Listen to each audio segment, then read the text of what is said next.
There's been an extraordinary twist in the Julian Assange saga, with the WikiLeaks founder seeking political asylum in Ecuador. The move follows his failed bid to avoid extradition to Sweden on sex crime allegations.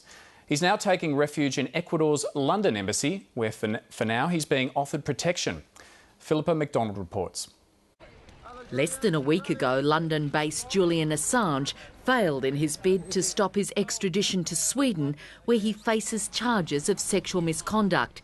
His supporters say he feared it was the beginning of the end. He faces the realistic prospect that he'll be thrown in jail in Sweden until the Americans get their hands on him. Julian Assange believes the United States has already indicted him for divulging state secrets, although there's been no confirmation of that. But last night he sought refuge in a friendly country. I can confirm that today I arrived at the Ecuadorian embassy and sought diplomatic sanctuary and political asylum.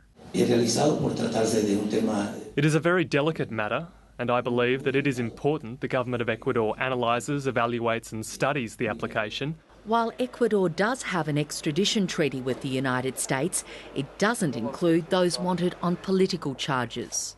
Earlier this year, the rapport between Assange and the country's president, Rafael Correa, was evident in an interview he did on his television show.